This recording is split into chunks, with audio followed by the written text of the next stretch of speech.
શું તમે ક્લાસરૂમમાં પ્રશ્ન પૂછતા મૂંઝાવ છો? તો અત્યારે જ ડાઉનલોડ કરો યુથ એજ્યુકેશન.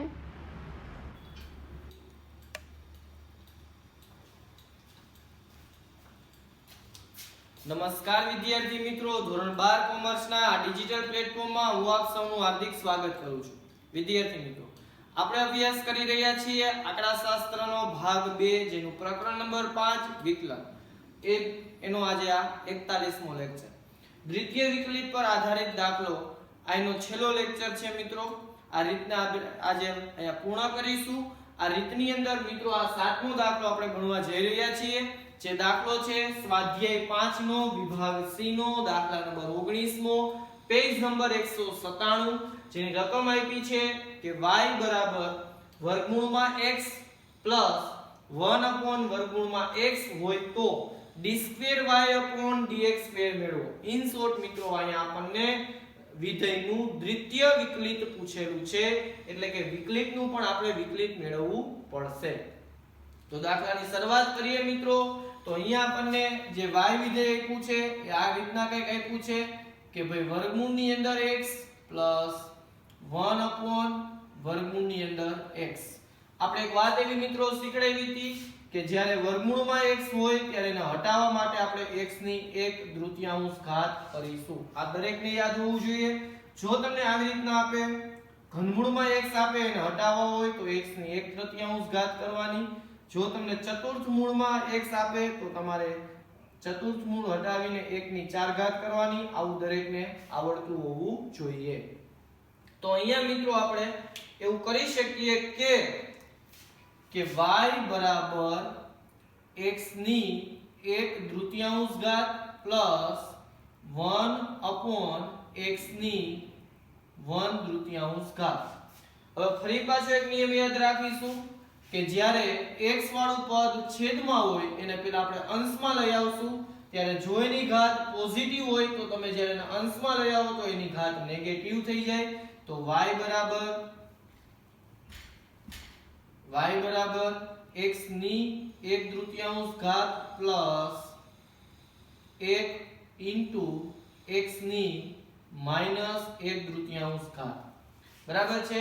મેં શું કર્યું તો કે આ જે છેદમાં x ની 1/3 ઘાત પ્લસ હતી એને જ્યારે હું અંશમાં લઈ જાઉં, બરાબર, એની પ્લસ ઘાતને જ્યારે હું અંશમાં લઈ જાઉં તો એની ઘાત છે એ નેગેટિવ થઈ જશે. આ રૂલ્સ આપણને યાદ હોવો જોઈએ. હવે આપણે એનું પ્રથમ વિકલિત મિત્રો મેળવીએ. તો પ્રથમ વિકલિત મેળવવાની જે સેમ આપણી પ્રક્રિયા છે કે dy/dx. બરાબર, પાવરને આપણે નીચે ઉતારશું તો 1/3 છે એને આપણે નીચે ઉતારશું અને જે પાવર હોય એમાંથી એક તમારે શું કરવાના છે, બાદ. આ પદ છે એનું વિકલન મેળવવા માટે આવી આપણે પ્રક્રિયા કરવી પડશે. પછી વચમાં આપણે મિત્રો પ્લસ ની સાઈન મૂકીશું. પછી 1 છે,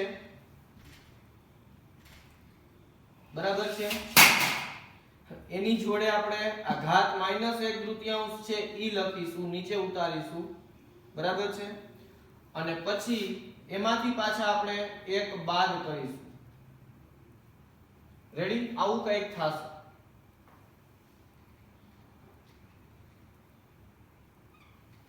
સમજો, આ જે પોર્શન હતો એનું આપણે વિકલિત મેળવવા માટે આવું કંઈક કરવું જોશે.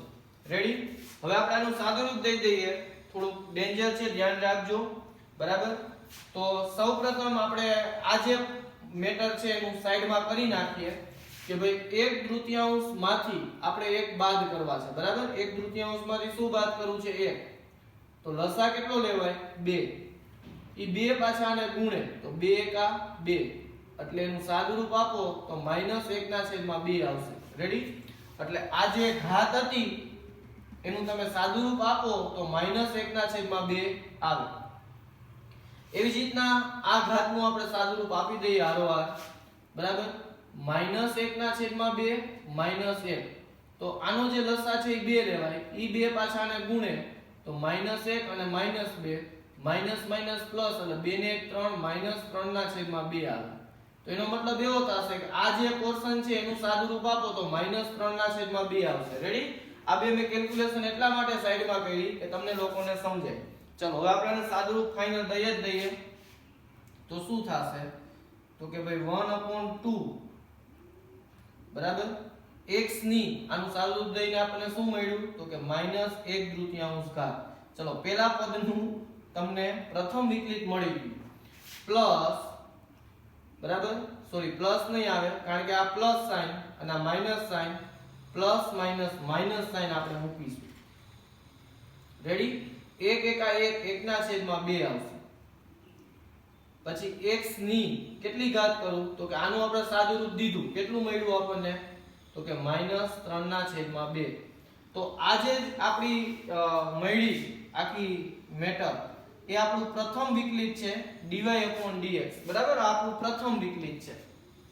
અહીંયા સુધીનું જે આ કાઈ આપણે કહ્યું કે પ્રથમ વિકલિત માટેની પ્રક્રિયા કરી. હવે આ જે પ્રથમ વિકલિત છે એનું ફરી પાછું દ્વિતીય વિકલિત એટલે કે પાછું વિકલિત મેળવીને દ્વિતીય વિકલિત મેળવીશું. એટલે વિના ભૂલ કર્યા વિના આપણે એકવાર પ્રથમ વિકલિત લખી લઈએ સારા અક્ષરે તો dy/dx = 1/2 x ની -1/3 ઘાત પછી માઈનસ એક્યુરેસી એકદમ રાખવી જોશે તો જ આ દાખલાનો જવાબ આવશે 1/2 ઇન્ટુ x ની -3/2 ઘાત બરાબર છે. તો આ આપણું પ્રથમ વિકલિત છે. હવે ફરી પાછું આને રીડિફરન્શિએશન કરીશું આનું એટલે કે દ્વિતીય વિકલિત મેળવીશું. ચલો પ્રોસીજર કરીએ ચાલુ બરાબર. તો આનું જ્યારે આપણે ડિફરન્શિએશન લેતા હોય પાછું તો સ્ક્વેર વાળો પોર્શન આવે d2y/dx2 એને દ્વિતીય વિકલિત કહેવાય. સેમ નિયમ એપ્લાય કરશું પાવર ને નીચે ઉતારીશું અને પાવર માંથી એક બાદ કરીશું તો 1/3 છે એ તો એનો ગુણક છે જ બરાબર અને ઉપરથી પાછા 1/3 માઈનસ આવશે પાવર ને આપણે નીચે ઉતારીશું અને જે પાવર છે બરાબર એમાંથી આપણે એક પાછા શું કરવા જોશે બાદ. હું અક્ષર એટલા માટે નાના કરું છું તો જ વ્યવસ્થિત સમાય નકર દાખલો પાછો હમાય બરાબર. પછી માઈનસ આપણે આ પદ હતું બરાબર એનું આપણે આવું કર્યું. હવે આ પદનું આપણે કરવા જઈ રહ્યા છીએ તો એનો ગુણક 1/3 છે પાવર ને આપણે નીચે લેશું એટલે 3/3 ને આપણે નીચે લેતા બરાબર છે અને જે પાવર છે બરાબર એમાંથી આપણે એક શું કરવાના છે બાદ તો કે -3/3 માંથી -1 કરીશું. હવે આપણે એક કામ કરીએ કે આ જે પોર્શન છે એનું આપણે સાદુરૂપ દઈ દઈએ બરાબર છે. ક્યાં દેશું -1/3 -1 આવું આપણે કરવું છે બરાબર. તો 2 લસા લેશું -1 -2 કારણ કે આ 2 આને ગુણે એટલે -3/2 આવશે. રેડી. પછી એવી જ રીતના આપણે આનું સાદુરૂપ દઈ દઈએ -3/2 -1 આનો આપણે સાદુરૂપ દઈએ તો 2 લસા લેવાશે -3 અને -2 કારણ કે આ 2 આને ગુણશે એટલે માઈનસ માઈનસ પ્લસ 3 ને 2 5 થશે એટલે -5/2 આન્સર આવશે બરાબર. આ જે મેં રફ ગણતરી કરી એ ઘાત માટેની કરી છે તમે બધા બહુ સમજુ જ છો પણ ચલો હવે આપણે આનું સાદુરૂપ દઈ દઈએ તો 2 2 કેટલા થાય 4 1 1 કેટલા થાય 1 પણ ખાસ યાદ રાખજો અહીં માઈનસ ની નિશાની છે એટલે જે કંઈ પણ આપણે ધંધો કરીએ એ માઈનસ માં આવશે બરાબર. માઈનસ ટૂંકમાં -1/4 આવશે બહુ મોટા કાઉન્સ થઈ ગયો.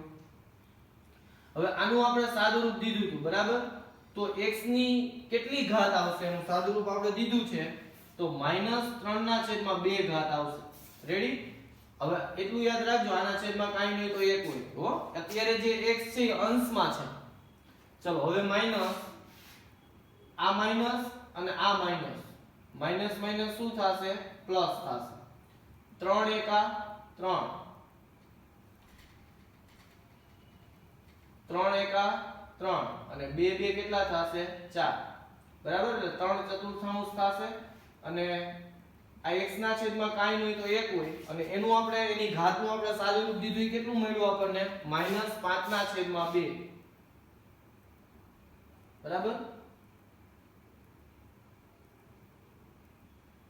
ચલો હવે આપણે ફરી પાછો ઓલો રૂલ્સ લાગુ પાડશું. તમને એમ થશે રૂલ્સ માંથી રૂલ્સ છે નેગેટિવ ઘાત છે એટલે આપણે એને નીચે લઈ જાશું એટલે નેગેટિવ ઘાત કેવી થઈ જશે પોઝિટિવ તો શું થશે તો કે -1/4 ઇન્ટુ 1/x ની -3/4 ઘાત છે એ પ્લસ થઈ જશે એટલે +3/4 ઘાત અંશમાંથી એને છેદમાં લઈ જઈએ તો નેગેટિવ ઘાત કેવી થઈ જશે પોઝિટિવ એવી જ રીતના અહીંયા 3/4 ઇન્ટુ 1/x ની 5/3 ઘાત રેડી હવે મિત્રો આપણે ફાઇનલ સાદુરૂપ તરફ જઈએ તો 1 એકા 1 પણ -1 છેદમાં 4x ની 3/2 ઘાત પ્લસ 3 એકા 3 4x ની 5/3 ઘાત આ આપણો ફાઇનલ જવાબ થશે આ જવાબ આવે એટલે ગંગાના એ આવશું બરાબર બહુ એટલે બહુ ડીપમાં સમ છે બરાબર સાદુરૂપ આનું દેવું એ ગણિતના તમામ રૂલ્સ નો આમાં ફોલો થાય છે જેટલું તમને કાળું દેખાય છે સાદુરૂપ આપેલું છે તો દાખલો ગણવો પડે કારણ કે બોર્ડની પરીક્ષામાં પૂછાય પણ છે ગમે દાખલો બોર્ડમાં પૂછાઈ શકે એવું કોઈ રૂલ્સ નથી કે આ દાખલો ન પૂછો તો આશા રાખું છું કે તમને આજે એક જ દાખલો આપણા લેક્ચરમાં ગણ્યો બરાબર ન તમને સમજાય તો આના વિડિયો રિપ્લે કરીને તમે ફરી પાછો જુઓ બરાબર see again and again you get a completely knowledge of this sum બરાબર નેક્સ્ટ લેક્ચરમાં આપણે નવા ટોપિક સાથે નવી રીત સાથે મળીશું ત્યાં સુધી મને રજા આપો આપ સૌનો ખૂબ ખૂબ આભાર